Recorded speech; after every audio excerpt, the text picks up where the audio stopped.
Hello and welcome to a new video series on CSS.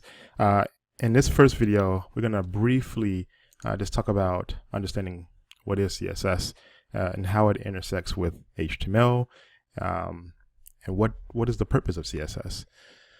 So here's a quick comic. I'm not going to go into the comic, but feel free to get a couple chuckles with this one here. But here's what I want to spend most of my time is on this slide. So CSS is a modular language. You'll see, and this graphic does a pretty good job with breaking up the various versions of CSS and which modules were released at the various respective versions.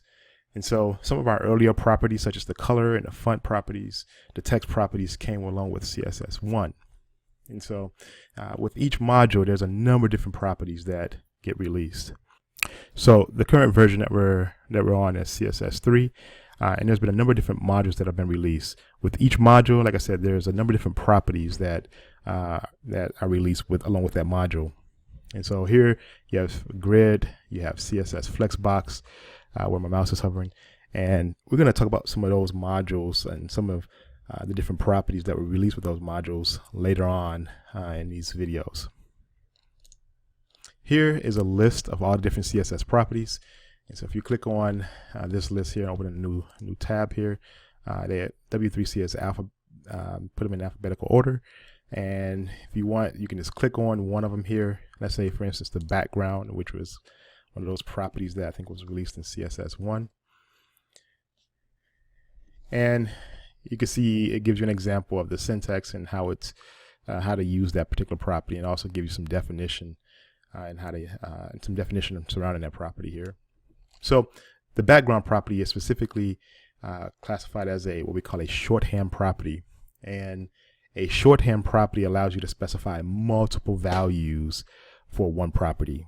So for instance, the shorthand property of which is background here, we can specify color, image, position, size, repeat, origin, clip, and attachment.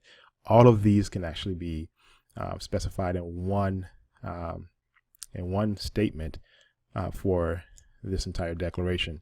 And so the background property is shorthand in the sense that we can give it multiple values that will target multiple aspects of the background. Now here below where my mouse is hovering, these will be considered they're not considered shorthand properties, but they target a specific part of the background. So this targets the background color, this targets the background image or the size.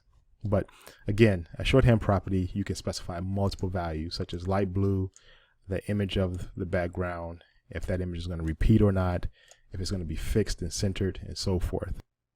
So again, shorthand properties, you can target multiple, you can basically specify multiple values. And then there's other properties that only you can specify one value, such as background color. You can give one value for the background color, background image, and so forth. So again, I'm not going to get into who created CSS. There's two people who founded CSS, and they're co-founders.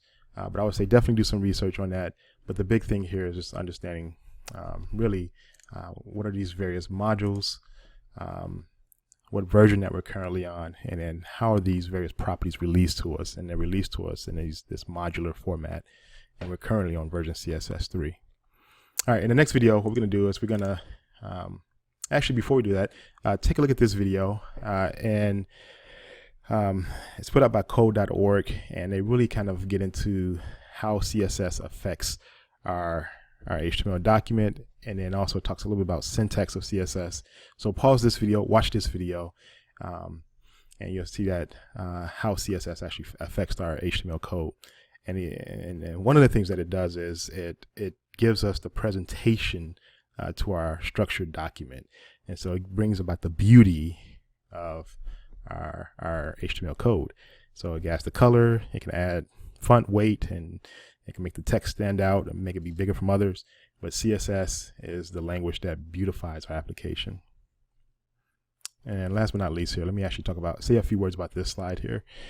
I love this visual because it really brings together all the pieces of, let's say, the networking piece as well as the development piece. So the networking piece, you have the domain name, you have the host and the server, and you have the internet. But then on this side of the house, it gives you the software side. And so you get the HTML and the CSS, but it gives this analogy, or it gives this illustration of a house and how all these various aspects play together. And so HTML is the framing of the house, or the framework. It gives structure to the house. The CSS is the style, the beauty, the look of the house. So it has the wallpaper and so forth. The domain name, which is like dunwoody.edu, or it could be something such as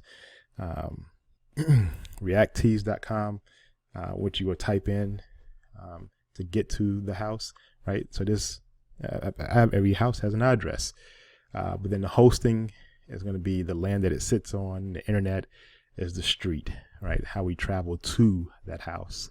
And the internet is really these wires that are interconnected, and we can travel to different servers to go request different web pages.